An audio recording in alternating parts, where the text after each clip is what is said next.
And we are back on the Zero Hour. I thought we might talk in this segment about what's going on in North Carolina. The Reverend William Barber II, who we talked about a couple weeks back, great inspirational speaker, leader of the Moral Mondays movement, which is getting a lot of attention down there. And just for background, North Carolina has been dominated by kind of the worst elements of the right. The governor there and some other folks are very close with a very wealthy guy. They're spying on people who go to these Moral Mondays demonstrations. These Moral Mondays demonstrations have drawn a breadth of people. Reverend Barber tells an anecdote about being called to the whitest county in the mountains of North Carolina in order to talk to them about the Moral Mondays movement and a movement for a more just society, economically and socially. So he's getting some traction there. And the one thing you don't do in North Carolina is or used to not do is mess with a preacher. And of course, Reverend Barber is a preacher, but that's changing a little bit. I guess, we'll listen to a couple clips. They're running ads now. You got Republicans running for Congress, and let's just say that Reverend Barber is getting little attention. So let's play the first ad, okay? Here's another example of broken politics. Power drunk, immoral. They have attacked the poor and attacked the sick and attacked our children. Wrong. Lies. That's foolishness.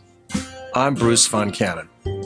It's time to roll up our sleeves and go to work, to cut spending and stop broken politics. Bruce Von Cannon, conservative for Congress. I'm Bruce Von Cannon.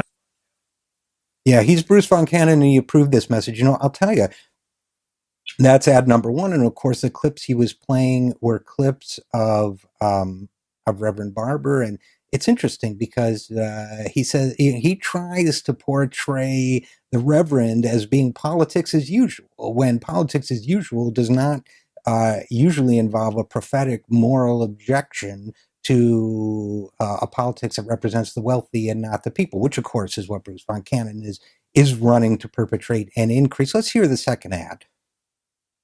Once the political rant starts, civil debate ends. What a day! What a day! What a day! That's pure posturing. But here's a simple fact. Republicans cut taxes and cut spending to create jobs. I'm Andy Wells.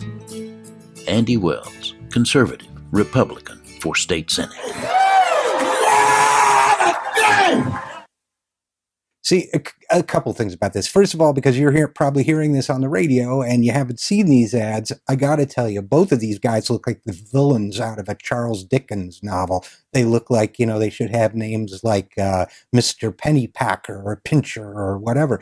And, they're sour looking, they're mean looking, and needless to say, they are both Caucasian gentlemen. That should go without saying. But, and Reverend Barber is not. But we'll get to that element of this in a second. But a couple things strike me about these ads, and I think you'll probably feel the same way. One is they're really bad. They just don't work. I mean, when someone says that's politics as usual and then plays a clip which is anything but politics as usual, I can't believe that the good folks in North Carolina are going to go for that. And number two, when someone says that's grand, you know what he's trying to do? He's trying to do a Howard Dean on Reverend Barber. He's taking one clip where he shouts, "What a day," and make it look like he's a screaming crazy guy. And then he says that's grandstanding. But look, everybody in North Carolina knows what preachers do. They know what white preachers do. They know what black preachers do. So that's not going to work. So why are they running these ads if they're not very good?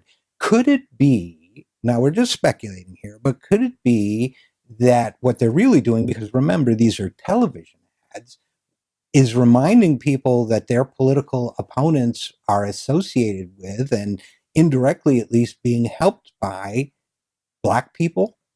Could that be what this is really saying? Look at this black man challenging us. Look at this black man saying he doesn't like what we're doing. Look at this black man getting people all excited and riled up. there's a history of that sort of thing in this part of the world. And, I have a lot of affection for North Carolina. I have a lot of affection for the South and its culture. But I'll tell you, we've seen this game before.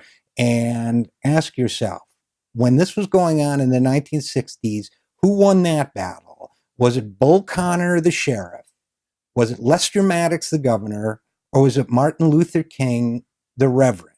Was moral vision. Now, what are they really afraid of? Let's just hear a minute of what Reverend Barber had to say at the recent New Populism conference held by the Campaign for America's Future. This a couple weeks ago. Let's hear Reverend Barber if we can. Prophetic moral vision seeks to penetrate despair so that new futures can be believed and embraced by us. Brueggemann goes on to say the prophetic moral vision does not ask if the vision can be implemented. So the first role, my role as a moral instrument in public policy, is not to ask, is not to sit around in every meeting and say, how are we going to do this in totality? Because the questions of implementation, says Brueggemann, are of no consequence until the vision can be imagined. You see, the slaves didn't get out of slavery first by figuring out how to get out. They got out by being driven by a vision that said, up above my head, I hear music in the air. There must be a God somewhere. Before I be a slave, I'll be buried in my grave and go home with my Lord. They had a vision to get out before they figured out the practical ways to accomplish freedom. Imagination must come before implementation. Imagination, he went on to say, must come before implementation. We need a prophetic moral vision. We need to restore the vocation of imagination. That's what these guys are afraid of, the vocation of imagination, the imagination of a world where their corporate monarchy no longer rules the United States, where people can earn a decent living wage, where we have a just society that's inclusive of all. That's what they're afraid of. I'm glad they're afraid. It shows it's working. And in the words of Reverend Barber, all I have to add is, what a day. I'm Richard RJ Eskow, and we will be right back after this. This is The Zero.